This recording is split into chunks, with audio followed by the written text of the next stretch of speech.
안녕하세요. 이번 보드게임은 바로 차이나타운입니다. 차이나타운은 뉴욕의 차이나타운이 형성되는 과정을 그리고 있는 보드게임이면서 사회 시간에 하기 좋은 게임입니다. 바로 무역과 협상과 사람들 간의 거래를 담고 있는 게임 중에 하나입니다. 그럼 먼저 구성물을 보도록 하겠습니다.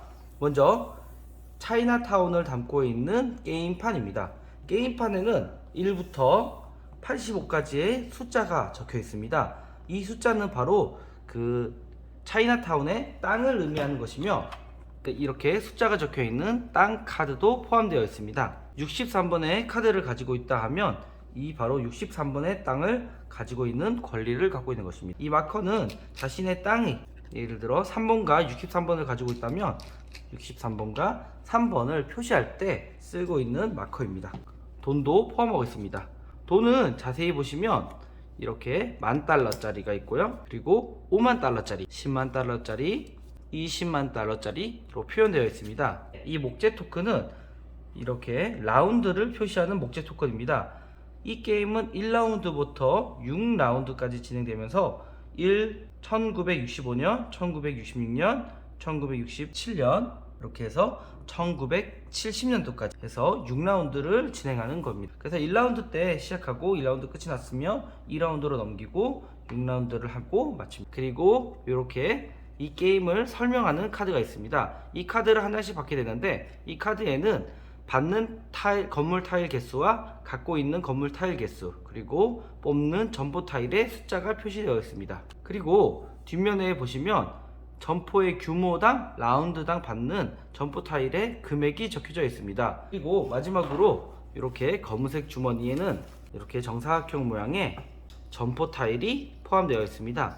점포 타일에는 숫자가 적혀 있고 그 어떤 점포인지 그림이 그려져 있습니다. 이 팩토리 타일 같은 경우에는 6개짜리가 완성되어 수 있는 점포 타일로서 이 게임에서는 총 9개가 들어가 있습니다. 그럼 1라운드를 진행해 보도록 하겠습니다. 이 게임에서는 2명 이상 할 수 없으며 최소 3명 이상 할 수 있으며 5명까지 할 수 있습니다. 3명 이상 할 경우에는 먼저 건물 카드를 받게 됩니다. 이 숫자가 적혀 있는 건물의 숫자 카드를 잘 섞어서 3명 이상 할 시에는 7장의 카드를 받고 5장만 갖게 됩니다. 7장을 갖고 먼저 자신의 숫자들을 비교합니다. 이 게임에서는 건물이 같은 숫자가 붙어 있을 경우에는 같은 건물 타일을 점포를 연결할 수 있기 때문에 숫자가 붙어 있는 숫자들이 여러 개 있을 경우 좋습니다. 지금 2장을 버려야 되기 때문에 66번을 버리고 58번을 또 버리도록 하겠습니다. 2장을 버리고 이렇게 5장을 갖게 됩니다. 이렇게 5장을 갖게 될 경우에 자신의 색깔 마커를 가지고 건물 카드의 위치를 확인할 수 있습니다. 노란색은 이렇게 5개의 건물을 받았습니다. 분홍색이 카드를 받아보겠습니다. 자, 마지막으로 흰색입니다. 흰색도, 그리고 2장씩 버린 카드 같은 경우에는 다시 건물 카드에 섞어서 다시 사용될 수 있게끔 넣어주시면 됩니다. 자, 그리고 1라운드에 건물 카드를 받았으면 이제 점포 타일을 받아보도록 하겠습니다. 점포 타일은 1라운드 같은 경우에는 빨간색으로 표시되어 있습니다. 1라운드 설명일 시에는 7개를 받게 됩니다. 자, 먼저 노란색이 7개의 건물 타일을 뽑아 보도록 하겠습니다. 7개의 건물 타일을 뽑았습니다. 자, 노란색이 건물 카드를 뽑았고요. 분홍색도 7개를 뽑아 보도록 하겠습니다. 마지막으로 흰색이 건물 타일을 또 점포 타일을 뽑아 보도록 하겠습니다. 자, 이렇게 1라운드가 준비가 다 되었습니다. 이 게임은 1라운드의 게임한 방식만 알고 있더라도 계속해서 6라운드까지 똑같은 방식으로 진행되기 때문에 이 준비 과정만 잘 알고 있어도 이 게임을 쉽게 즐길 수 있습니다. 자, 그러면 노란색, 분홍색, 흰색이 자신의 차례를 마쳤고 이제 게임 준비가 다 되었으면 1라운드를 진행하면 됩니다. 이제 건물 카드와 점포 타일을 다 받고 확인을 했다면 이제 서로 거래를 할 수 있습니다. 자, 거래를 하기 전에 먼저 은행에서 각자 $50,000씩 돈을 받아오면 됩니다. 이 돈은 언제든지 서로 간에 거래를 할 수 있을 때 금액을 사고 팔고 할 때 또는 교환을 했을 때 사용할 수 있는 돈입니다. 이 게임에서 가장 중요한 돈을 버는 방법을 알아보도록 하겠습니다. 자, 자신의 만약에 이렇게 두 개 건물을, 노란색이 두 개의 건물을 차지하고 있고 1라운드를 마쳤다면 1라운드가 끝나고 2라운드를 시작하기 전에 설명서 카드의 금액을 보시면 먼저 확장 진행 중, 지금 현재 이 티하우스의 건물 확장은 바로 3개입니다. 3개가 되었을 때 이 건물이 확장이 완료된 겁니다. 이 건물이 완료되었다면 점수를 5만 달러를 받을 수 있습니다. 만약에 1라운드가 끝나고 5만 달러를 받게 되고 또 2라운드 끝나고 5만 달러를 계속 받을 수도 있겠죠. 그래서 어떤 건물이든 빨리 서로 확장을 완료시키면 높은 금액을 받을 수 있습니다. 하지만 지금에서 2개가 되었기 때문에 2개가 되었을 경우에는 확장이 진행 중이며 여기 설명서에 따라서 라운드가 끝났을 때 2만 달러를 받을 수 있습니다. 만약에 분홍색이 이렇게 딤섬 가게를, 5짜리 딤섬 가게를 5개를 완성시켰다. 그러면 5개를 받았을 시에는 바로 11만 달러를 받을 수 있습니다. 이 5개짜리는 완성하기 힘들지만 완성을 했을 때는 아주 높은 수익을 받을 수 있습니다. 자, 그러면 노란색, 흰색, 분홍색의 거래의 과정을 지켜보도록 하겠습니다.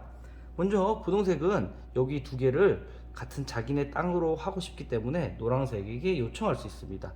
자, 노란색에게 혹시 이 땅을 나한테 팔지 않으렴? 이러면 노란색은 그러면 나에게 돈을 줘 라고 얘기할 수도 있고, 그러면 땅이 건물 카드니까 그러면 나랑 건물을 교환하자 할 수 있겠죠. 그러면 분홍색이 43번과 노란색의 8번을 거래할 수 있겠죠.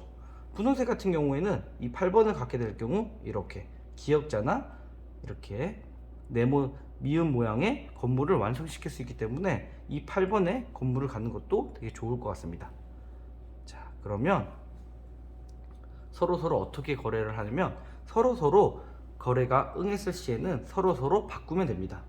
예를 들어, 자, 분홍색은 44번을 주기로 합니다. 자, 그러면 보라색으로 분홍색으로 바뀌었겠죠. 그러면 여기 있는 노란색은 5번을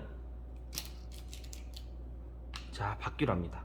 이처럼 처음에 받은 건물 카드 숫자가 계속해서 자신의 건물 카드가 되는 것이 아니고 서로 거래를 하다 보면 계속해서 바뀌게 됩니다.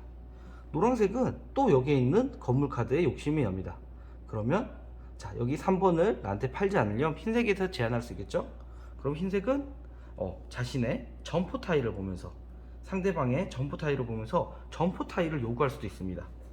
지금 흰색 같은 경우에는 자, 그러면 3번을 줄 테니까 너의 점포 타일 이 레스토랑을 2개 주지 않으렴 얘기합니다.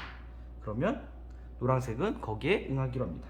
그러면 노란색은 이 점포 타일 2개를 흰색에게 주고 노란색 땅을 차지하고 흰색의 땅을 반납합니다. 이렇게 거래가 완료됐습니다. 자, 거래가 다 완성됐다면 자신의 점포 타일을 건물 카드에 건설할 수 있습니다. 한번 건설된 건물은 계속 바꿀 수 없기 때문에 처음부터 건설을 하지 않아도 되고, 아니면 1라운드부터 돈을 받고 싶다면 1라운드부터 건설해도 됩니다. 자, 그러면 노란색부터 건설해 보도록 하겠습니다.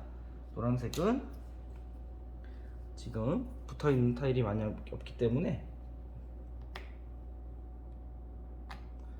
5번하고 8번에 테이크아웃 가게를 건설했습니다.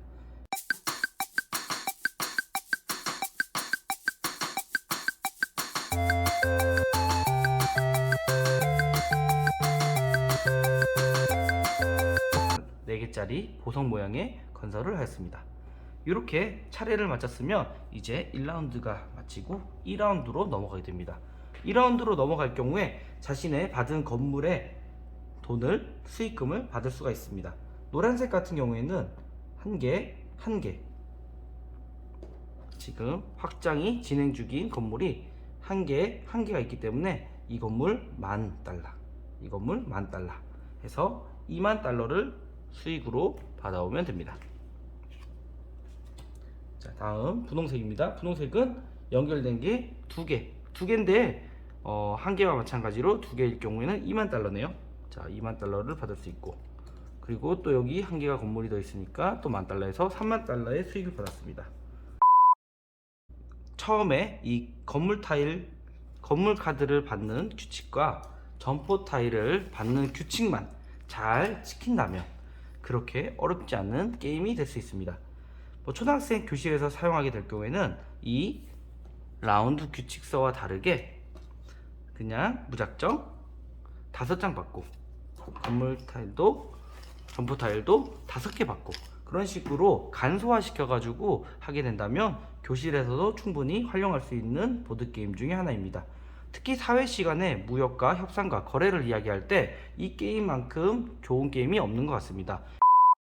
조금 어려워 보이지만 교실에서 충분히 할 수 있는 보드게임이기 때문에 도전해서 한번 차이나타운 보드게임을 즐겨보세요.